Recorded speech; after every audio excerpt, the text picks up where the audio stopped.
বাঙালি জাতির একটি তাৎপর্যপূর্ণ জাতীয় জীবন একটি গুরুত্বপূর্ণ দিন হচ্ছে 16 ডিসেম্বর।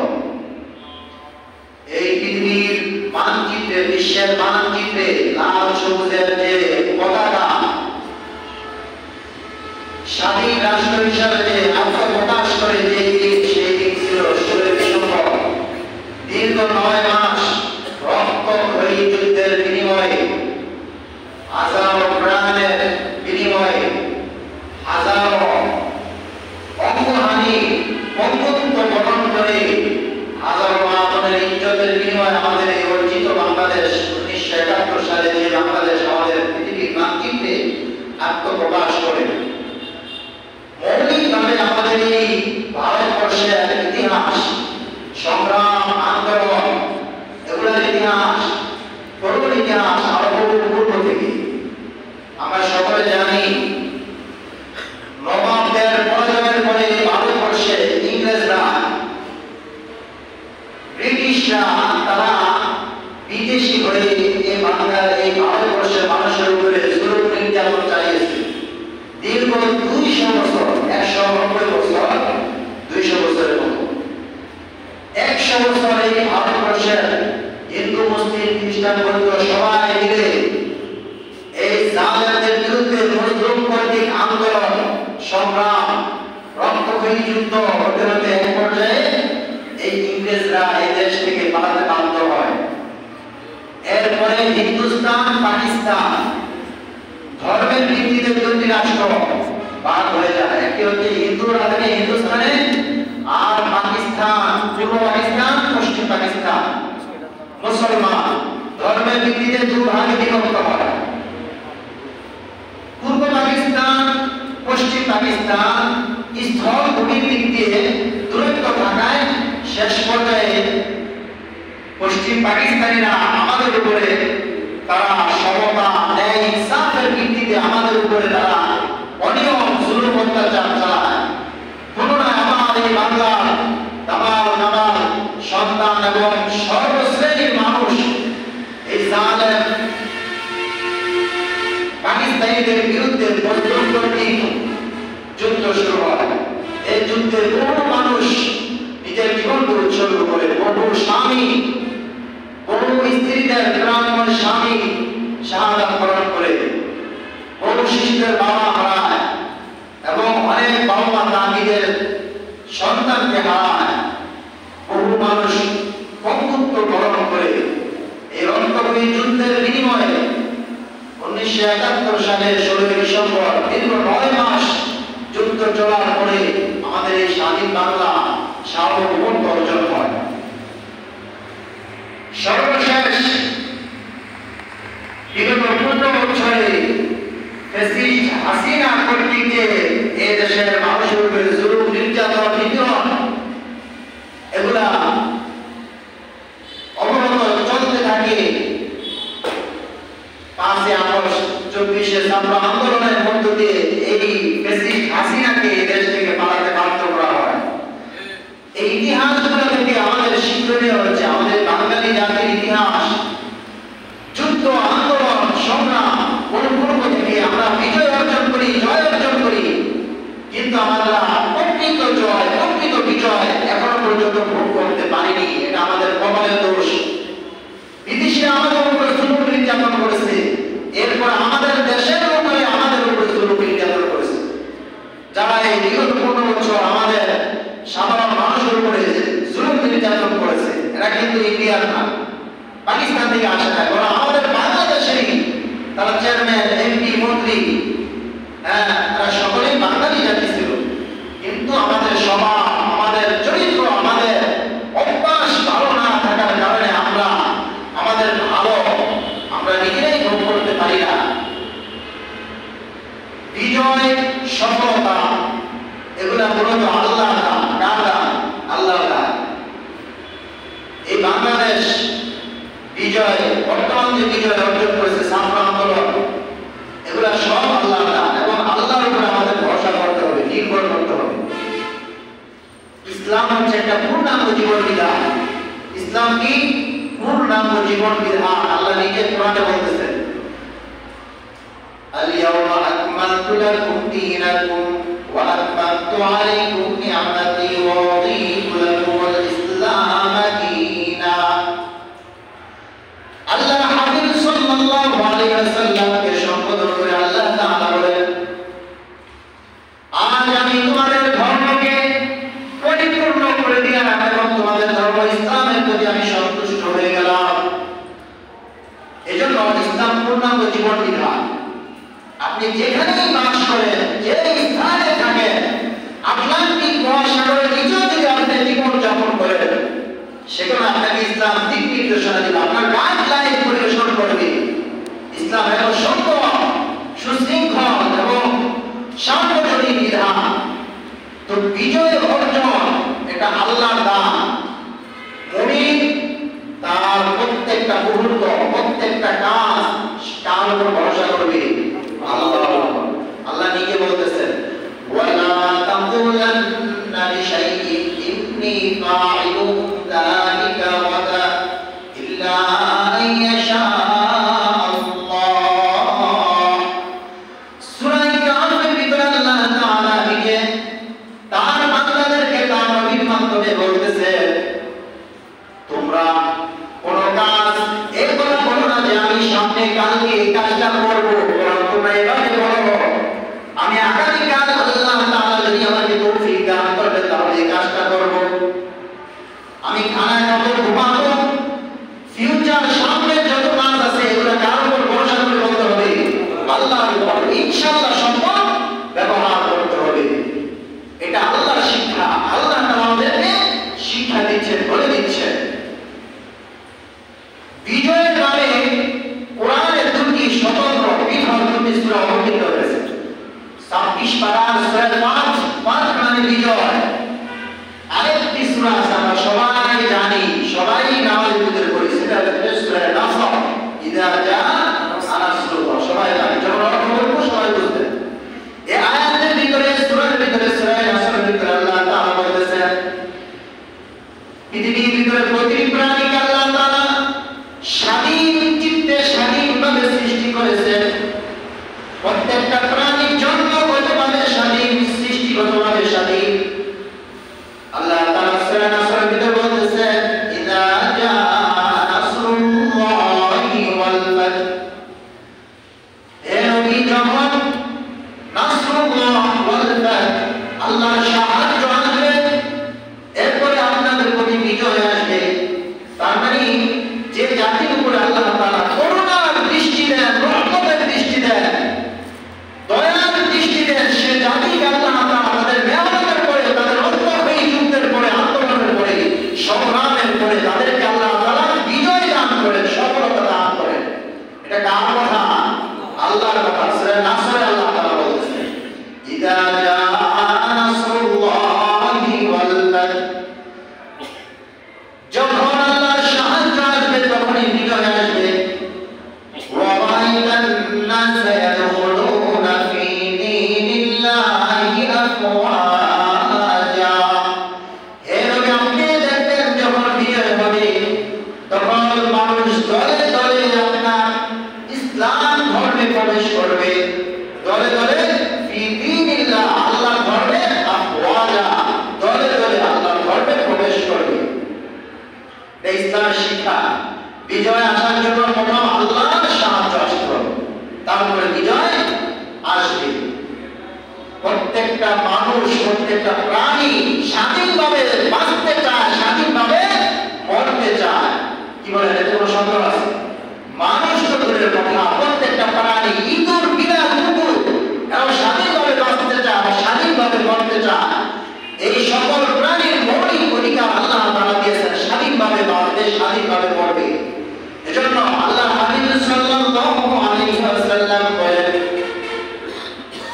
কুল্লু মাউলুদিন ইউলাদু আলাল ফিতরাতি আবওয়াহু ইউহাউদিদানিহি আও ইউনাসসিরানিহি আও ইউমাজ্জিসানিহি।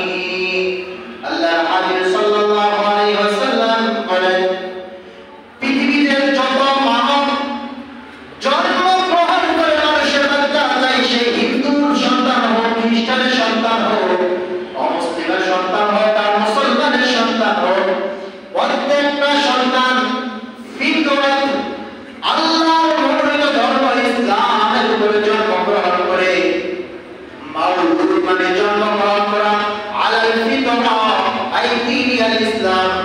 ফিতরা মানে স্বভাব, যা ধর্ম।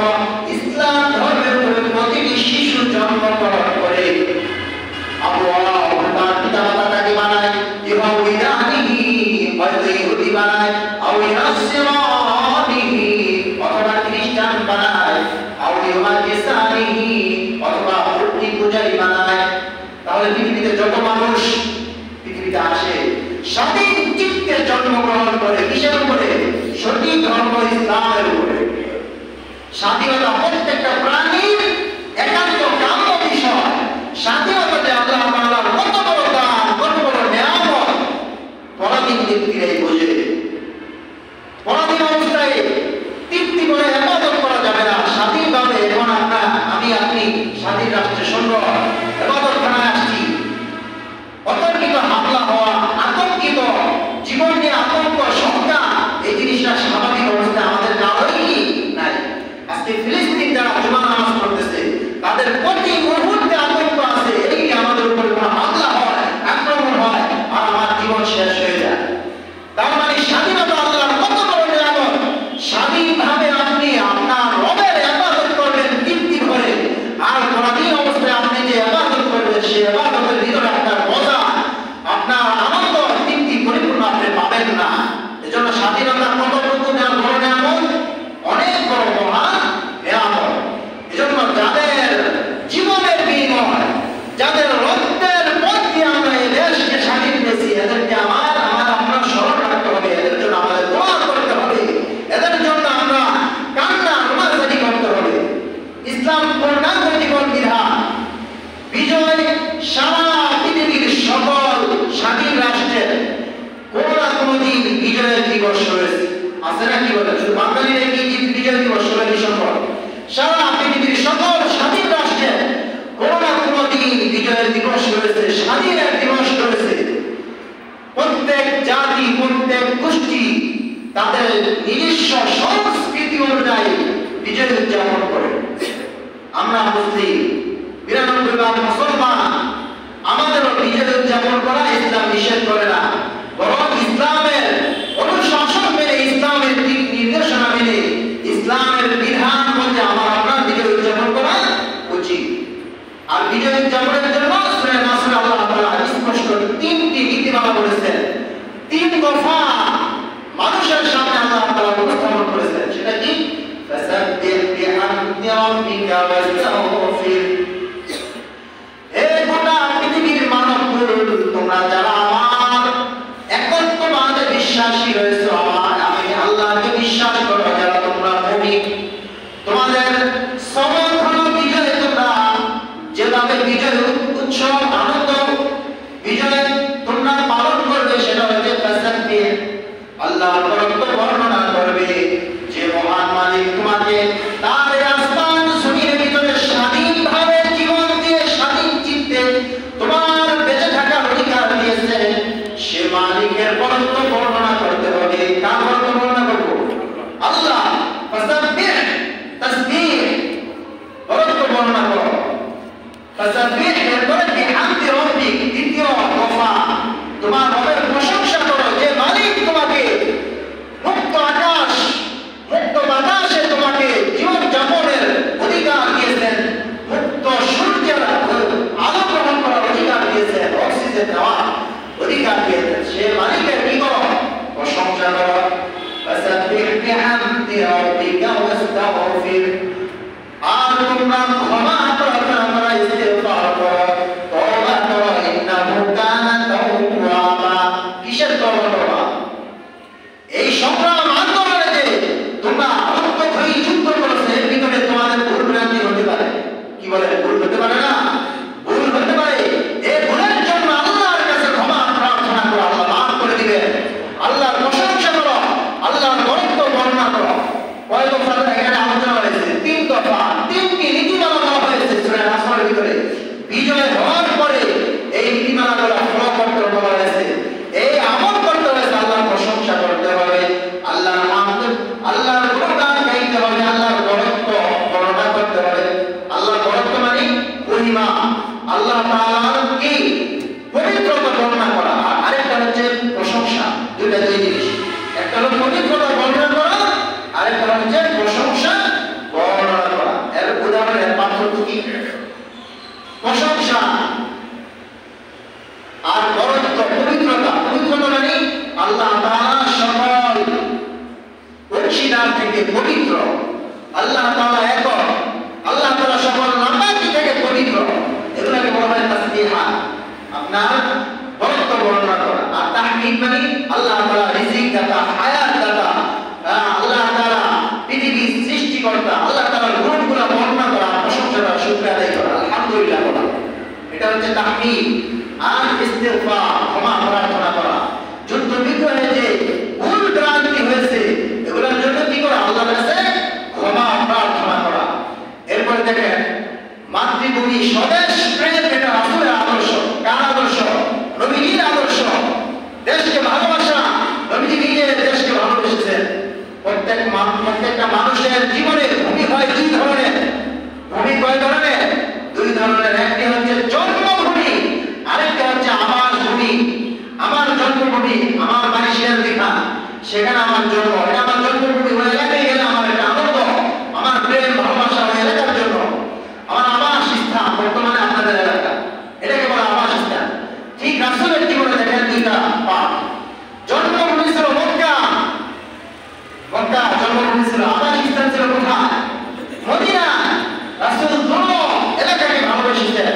মক্কা থেকে রাসূল যখন কুরাইশ কর্তৃক জালেমদের থেকে নির্যাতনের দৃষ্টিগুলারে আল্লাহর নির্দেশে যখন মদিনায় হিজরত করার আদেশ পান, তখন আল্লাহ হাবিব সাল্লাল্লাহু আলাইহি ওয়াসাল্লাম অস্ত্র সিদ্ধ করে মক্কাকে উদ্দেশ্য করে বলেছিলেন, ও মক্কা, তুমি আমার জন্মভূমি, তোমার এই স্থানে আমার জন্ম, এজন্য তোমাকে ভালোবাসি। আর এই মক্কার ভিতরে আল্লাহর ঘর বাইতুল্লাহ, এজন্য আমি তোমাকে ভালোবাসি। কিন্তু আল্লাহর দুশমনরা জালেমরা যদি আমাকে এখান থেকে যেতে পারতো না করতো, তাহলে আমি সারা জীবন এখানে থাকতাম। রাসূলের কেমন প্রেম ছিল, ভালোবাসা ছিল। এরপর মদিনায় যখন আবাস স্থান বানাইলেন, মদিনায় যখন বসবাস শুরু করলেন, মদিনার প্রেম ভালোবাসার ক্ষেত্রে রাসূল নিজে হাদিসে আসছে, বলা হয়েছে রাসূল মদিনা থেকে কোনো যুদ্ধে যখন দূর কোনো প্রান্তে চলে যেতেন, ওইখান থেকে ফিরতি সময়ে যখন উহুদ পাহাড় দেখতেন, তখন সাহাবীদের সামনে রাসূল বলতেন, হাদা মুহাম্মাদুর ইউহিব্বুনা ওয়া ইউহিব্বু। এই তো উহুদ পাহাড় মদিনার কাছে এসে পড়েছি। এই মদিনার পাহাড়, উহুদ পাহাড় আমাদেরকে ভালোবাসে, আমরাও তাকে ভালোবাসি। ইউহিব্বুনা, উহুদ পাহাড় আমাদেরকে ভালোবাসে, ওয়া ইউহিব্বুহু, উহুদকে কি আমরাও ভালোবাসি। দেশপ্রেম থেকে আসলো, আসলে আদর্শ থেকে আসলো। এজন্য ইসলাম পূর্ণাঙ্গ জীবন বিধান, এমন কোনো বিষয় নেই যেখানে ইসলাম আপনাকে দিক নির্দেশনা দিবে না। শুধু রাসূল মুখেই দেশপ্রেম দেখান নাই, বরং মদিনার বিরুদ্ধে যখন সামগ্রিক যুদ্ধের প্রস্তুতি নিতেছিল, ওই বিশ্বের সবাই মিলে সম্মিলিত আন্দোলন, যুদ্ধ, সূরা আহজাব, যে সূরার ভিতরে এই বিস্তারিত আলোচনা আছে এই যুদ্ধের ব্যাপারে। এই মদিনাকে রক্ষা করার জন্য বিশ্বনবী তার সাহাবীরা খেয়ে না খেয়ে বড্ড পরীক্ষা পালন করেছেন। মদিনার মেন ফটক, মেন যে রোড, ওই রোডের ভিতরে বিশাল বড় পুকুর, পুষ্করী তৈরি করেছেন। সূরাতুল আহজাব, আহজাব মানে খন্দক, পরীক্ষা, পুকুর। এই সূরার ভিতরে বিস্তারিত আলোচনা হয়েছে। মদিনাকে রক্ষা করার জন্য নবীজি নিজে এবং তার সাহাবায়ে কেরাম সকলে না খেয়ে পেটে পাথর বেঁধে তারা এই পরীক্ষা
ভিতরে সর্বশ্রেষ্ঠ বিধান এবং সর্বপ্রথম বিধান নিজের নামাজ পড়বে এবং তার দেশের জাতিকে জনগণকে নামাজ পড়ার প্রতি উৎসাহিত করবে। তার পুরা গোটা দেশে নামাজের পরিচালনা করবে, নামাজের ব্যবস্থা করবে, নামাজ প্রতিষ্ঠা করবে। মুসলিম রাষ্ট্রের প্রধানের প্রথম দায়িত্ব কি হয়? নামাজ প্রতিষ্ঠা করা। দ্বিতীয় দায়িত্ব হলো অর্থের প্রধান যে আল্লাহর বিধান সেটা হচ্ছে যাকাত। যাকাত দিবে, যাকাত আদায়ের ব্যবস্থা করবে তার জনগণ থেকে। তৃতীয় ইসলামিক রাষ্ট্র প্রধানের দায়িত্ব হচ্ছে তারা সৎ কাজের আদেশ করবে, চতুর্থ হচ্ছে মন্দ কাজ থেকে নিজে বিরত থাকবে, মানুষকে বিরত রাখবে। কার নির্দেশ? এটা আল্লাহর নির্দেশ। বিজিত মুমিনরা এই চারটি কাজ করবে, সকল মুমিনরা এই চারটি কাজ করবে। আর সকল কাজের পরিণাম কার কাছে? সকল কাজের পরিণাম কার কাছে? আল্লাহর কাছে। আমরা দিনের খাদেম, ইসলামের খাদেম। আমরা কিসের খাদেম? ইসলামের খাদেম। আমরা ইসলামের কামলা। আমরা ইসলামের কামলা। আমাদের প্রতিদান কি? জান্নাত। প্রতিদান কে দিবেন? আল্লাহ তাআলা দিবেন। ফি দীনিল্লাহ, আল্লাহ ধর্মের খাদেম আমরা। আল্লাহ যে বিধান আমাদেরকে দিয়েছে, যে আদেশ করেছে, যে নীতিমালা দিয়েছেন, সেগুলো আমাদের কি করতে হবে? পালন করতে হবে। আর মুমিনদের বিজয়ের পরে আর কি কি করণীয়? আরেকটি হচ্ছে অহংকার করা যাবে না। নতজানু হয়ে, নমনীয় ভাবে, বিশৃঙ্খল হয়ে যাওয়া যাবে না। শৃঙ্খলিতভাবে জীবন যাপন করতে হবে। যেমন মক্কা বিজয়ের সময় রাসূল সাল্লাল্লাহু আলাইহি ওয়াসাল্লাম কি করেছিলেন? নিম্নগামী হয়ে, নতজানু হয়ে মক্কায় প্রবেশ করেছেন বিজয়ের সময়। এরপর রাসূল কি করেছেন? বাইতুল্লাহ শরীফকে পবিত্র করেছেন। যে বাইতুল্লাহর ভিতরে 360টি মূর্তি ছিল, রাসূলের হাতে একটি লাঠি ছিল, ওই লাঠি দিয়ে ইশারা করেছেন। আর আল্লাহ তাআলা, আল্লাহর হাবিব সাল্লাল্লাহু আলাইহি ওয়াসাল্লাম জবানে বলেছেন, জাআল হক ওয়া যাহাকাল বাতিল। সত্য আসছে, মিথ্যা বিলুপ্ত হবে, দুর্বৃত্ত হবে, অন্যায় অপরাধ বিলুপ্ত হবে। এই কথা বলে এই আয়াত পড়ছেন আর লাঠি দিয়ে ইশারা করেছেন। সাথে সাথে মূর্তিগুলো দুমড়ে মুচড়ে পড়ে গেছে এবং ভেঙে চূর্ণ বিচূর্ণ করে দেওয়া হয়েছে। রাসূলের আদর্শ। এখন আমরা এই ছাত্র আন্দোলনের বিজয়ের পরেও আমরা এই বাংলাদেশ মুসলিম কান্ট্রি, মুসলিম রাষ্ট্র, আমাদেরকে আমাদের মন মগজ থেকে, আমাদের দিল থেকে ইসলাম এবং আল্লাহ বিরোধিতার সকল চিন্তা চেতনা, সকল মনের ধারণা, সকল কালচারকে দিল থেকে পরিশুদ্ধ করতে হবে, সরিয়ে ফেলতে হবে। সকল নাস্তিকবাদকে মিটিয়ে দিতে হবে, নিশ্চিহ্ন করে দিতে হবে এবং এক আল্লাহর তাওহীদের, একত্ববাদের বিশ্বাস দিলে স্থাপন করতে হবে, সমাজে স্থাপন করতে হবে। এই ইসলামের বিরুদ্ধে যারা, ইসলামের বিপক্ষে যে শক্তি বিশ্বের, এগুলো আমাদের ভালো চাবে না। তারা সবসময় তাদের হিংস্রতার চোখ আমাদের দিকে নজর দিবে। এগুলোকে আমাদের কেয়ার করতে হবে, কেয়ার করা লাগবে না। আল্লাহর উপর আমরা ভরসা করে সামনের জীবনে আমরা অগ্রসর হব। আল্লাহ তাআলা মুমিনদেরকে সান্ত্বনা দিয়ে বলতেছেন, ওয়ালা তাহিনু ওয়ালা তাহজানু ওয়া আনতুমুল আ'লাউনা ইন কুনতুম মুমিনিন। হে ইমানদাররা, তোমরা মনোবল হারিও না এবং তোমরা দুশ্চিন্ত হয়ো না। ওয়া আনতুমুল আ'লাউনা, তোমরা এই পৃথিবীর ভিতরে বিজয়ী হবে। ইন কুনতুম মুমিনিন, যদি তোমরা বাস্তবিক মুমিন হও, সফল হতে পারবে। তোমরাই বাস্তবিক মুমিন হতে হবে। পৃথিবীর ভিতরে সাহাবায়ে কেরাম 313 জন সাহাবী, এদের দামনের বিরুদ্ধে কিভাবে যুদ্ধ করে বিজয় লাভ করেছে বদরের ভিতরে। কিসের বিনিময়ে? ঈমানের শক্তিতে বলিয়ান হয়ে। সারা পৃথিবীর বিভিন্ন জায়গায় এখন মুসলিম কান্ট্রিগুলো বিজয় হয়েছে। সিরিয়া বিজয় হয়েছে। কিয়ামতের পূর্বের যে একটা আলামত সিরিয়া বিজয় হবে, সেটা হয়ে গেছে। এভাবে একের পর এক সারা পৃথিবীর 1 ইঞ্চি পরিমাণ ইসলামের বাহিরে থাকবে না। গোটা পৃথিবী ইসলামের রাজত্ব কায়েম হবে। কিয়ামতের আগ মুহূর্তে সেই অবস্থা, আবহাওয়া আমাদের সামনে কিন্তু উপস্থিত হয়ে যাচ্ছে। এজন্য সকালে আমরা একতা করতে হবে এবং ঈমানকে শক্তিশালী করতে হবে, আমলকে শক্তিশালী করতে হবে। আর কি করতে হবে? বিজয়ের পরে যে সমস্ত মানুষের জীবনের বিনিময়, রক্তের বিনিময়, অঙ্গের বিনিময়, ইজ্জত আব্রুর বিনিময় আমরা এই